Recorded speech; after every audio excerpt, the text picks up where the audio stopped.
Hi guys, so today I have this month's nail mailbox and this month's theme is animal print. So I just thought I'd share with you. I have done 2 designs for this, so this just lists what you've got. And there's a new ombre brush in this that I try out, but I do end up preferring my cheaper version. Yeah, there's 2 videos in this. There's the one using the products, and then there's one at the end using other stuff. So the stamping plate and the stamping polish come from Moira UK. I have had a look on their website.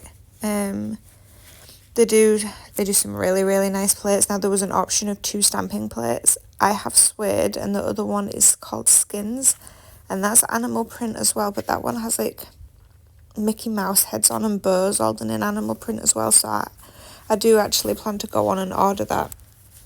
And when I was having a look at their website, they also do a sticky stamping polish. I know there's a few other companies that do them. I've not actually tried them before, but I am curious to give them a go. And they obviously leave a sticky residue when you stamp, so you can then press glitter or pigment into them instead of the other way of, I don't know, I'd call it pigment stamping, where you brush the pigment or the chrome onto your stamper, then collect your like, you stamp with your white gel polish and then it transfers the design. There is also a Nelly Rose cuticle balm, and that smells absolutely divine. Pure oranges, it's absolutely beautiful. It's a couple of days since I filmed this. I'm only just voiceovering. Stunning product. A very tiny swipe of your finger goes a fairly long way. So this is the black Moira stamping polish that came with it. It's got quite a nice thick consistency. And I like that the brush is fairly big, because some of them have these skinny little brushes, but this is like a proper, almost like a gel polish brush, that fan out nicely around your cuticles.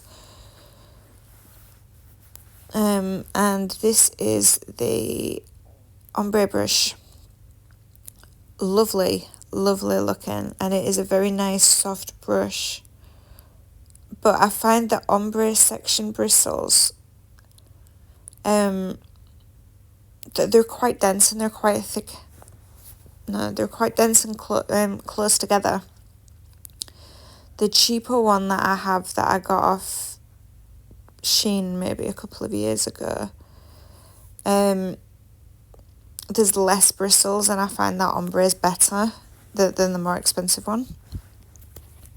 So these are, and it came with a little cap as well, which I liked. So these are 2 gel paints by Nails Luxe.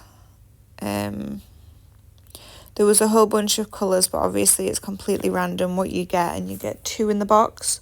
So I got sent the blue and the green. Now I do end up scraping this off camera, so what I do is I pull off the foil.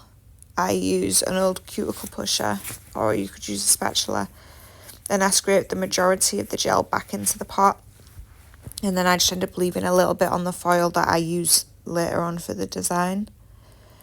I do like that it came with the caps to keep the gel in, because normally with gel paints, I don't open them on the tabs like that. I normally just cut a little circle in the top, because as gel sweats and it moves around your pot.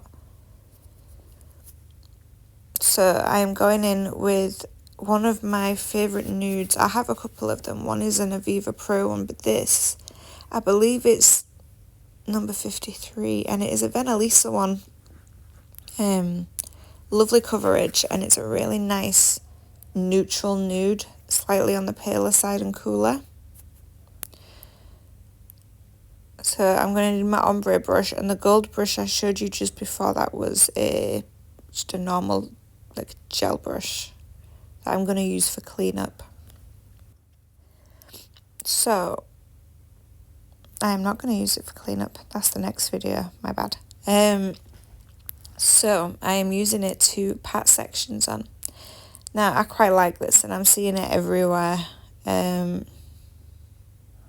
But personal preference, given the option between doing it with gel paint and gel polish, I personally find the gel polish works better because it's thinner and I think it drags nicer on the brush. Gel paints can obviously be quite thick. I mean, I don't know if that depends on the brand, but in general, the ones I have, a bunch of different brands, obviously, because I get them in the nail mail boxes as well, that they're all fairly thick. And yes, I didn't put an overly large amount of gel paint on, which is why it's patchy, as you can see. But I did find it quite hard to drag. So you want to, although I haven't on this, wipe in between each swipe and it stops you muddying your colours. When I first opened the pots, I was actually like, damn, I got blue and green. But I actually really end up liking the colours together. Now, if you find you have more of one colour than the other, or you don't like the way they are, you can just add dots like I have there and just swipe again. And keep going. And then you just cure. Now, while rewatching this and having a passing thought, which I'll share with you in a second, so obviously the yellow and the orange I did not get in this box, but these are CJP gel paints that I've just grabbed out of my drawer because I didn't at that point like the blue and green. But after I've done this one, I realise I absolutely hate it and I go back to using just the blue and the green. But same premise as the first nail. But yeah, I did have a thought that every year come autumn, wood and tree bark kind of designs quite often come out. And I've seen them done with Sharpies, alcohol inks and a bunch of others. But I do wonder if doing this with different shades of brown would work just as well. It'd definitely give it like a blended in effect. And you wouldn't even need a lot of browns. You could have one brown and then alter the colour slightly by adding bits of black, bits of yellow, bits of whatever, just to change the defining colours a little bit. So I have cured all those and I'm going to go in with the stamping plate. Now this polish picks up absolutely lovely, but I did find it dries quicker than my Born Pretty one by quite a long way. And if you see on the edges where I'm tucking them in, it leaves like little ribbony bits off the design. Now my Born Pretty one, if I'm stamping off the edge of a nail, it does not do that. It captures the rest of it on the stamp and I just clean it off like I did there with the back of a nail form. But yeah, I expected it just to run and use the same as a Born Pretty one, but it didn't. It's a slightly different texture and it seems to come off the stamp as slightly thinner and kind of, I don't know, stringy. I don't even know if that makes any sense. But it doesn't use the same as the Born Pretty ones do, and they're the ones I'm generally used to using. I think there are only I have 3 brands maybe of polish that I use for stamping, and they're generally the Born Pretty, the Meryu, and I think the other one's Conad, but I could be wrong. So this one I do actually try a cheetah print, but then it doesn't actually sit right, so I do end up cleaning it off the nail. And then completely redoing it. I end up trying a couple of other designs on it, but I am actually just using gel cleanse just to clean that off. It does take a bit of rubbing, but it does come off. And this one's the finished design. I actually forgot to press record to do the rest of the nails. But this is what this design looks like, and the blue and green, as you can see, actually looks nice. I do, however, still hate the multicoloured one. And if you keep watching, in a moment or two I will start on the next design. The next one is still animal print, but I'm not stamping. And I'm actually using some neon liners by Beetles that I had in a jar. Okay, so I am going to be attempting to use captions. We'll see if it actually pulls up on the screen because I've never tried it before. But what? But this is the set I'm doing using Beetles gels. Pretty much the same, but these are a gel polish instead of a gel paint. And these are some, they're like, they're neon Beetles liners. I got them off eBay or Amazon quite a while back. I've just never used them, but they are perfect for this time of the year. Now I'm putting a lot more dots on this time in a lot smaller quantities, and I have gone back to my old ombre brush because I just prefer that one. But do you see how, I don't know if you can see, but my bristles are a lot more spread out, and I think it blends the colour a lot better. Well, it looks like it's captioning, and having a flick through, I think it's gone further back in the video as well.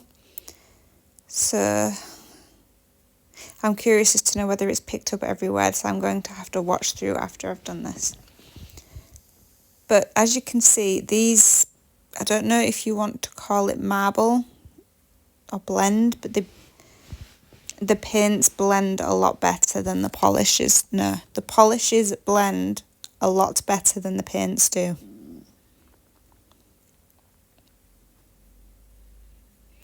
So on this one, I'm not going all the way up because I intend to turn this into a French.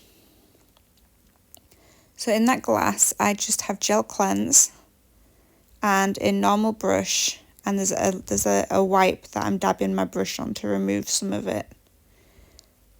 And I watched another nail tech do this and then wondered why I'd never tried it,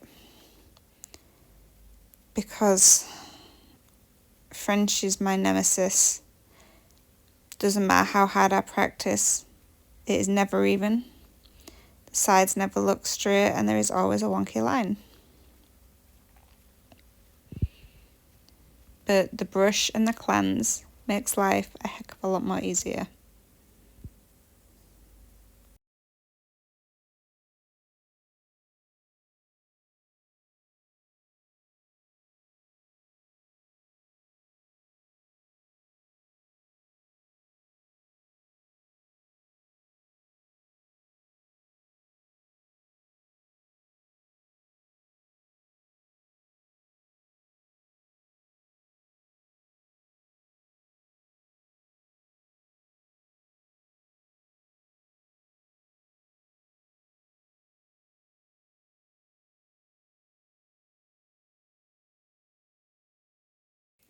I just measured them together just to make sure I had the depth of the French at least somewhat similar.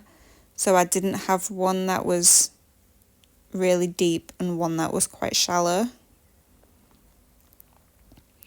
So now I am going in with animal print. This is like a tiger stripe one.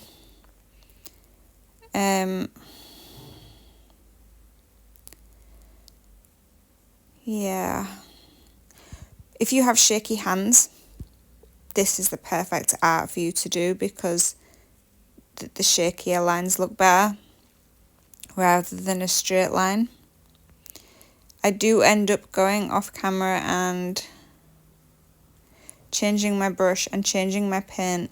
I'm using gel paint at the moment with a shorter brush, but it's not moving how I want it to move. I think the paint is too thick and it's also leaving raised lines. So I go back and actually switch to a black polish, which I then mix a bit of gel paint in, so there's like a more medium consistency, and I switch to a longer brush.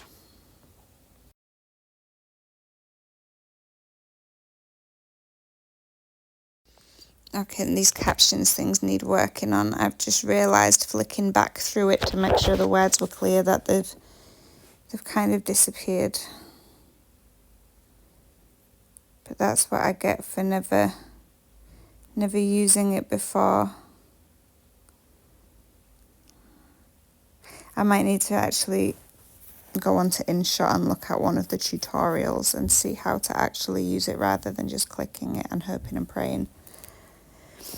But yeah, I'll pretty much just leave you alone to watch the rest of this. But thank you all for watching. I haven't posted a lot recently. No excuses, just life is being life and getting in the way at the moment. And I haven't really had a lot of time to sit at my nail table. And I'm kind of lacking on inspiration at the moment. I'm losing my nail mojo. But please bear with me. And if you've enjoyed the video, please leave a like. And if you haven't, please subscribe. I have a goal this year to reach 1,000 subscribers. I think I'm about 100 off. And it's halfway through the year, so I would really, really like to meet that goal. And I would be really happy if you could help with that. So thanks for watching, guys. Hope you enjoyed this last step. Bye.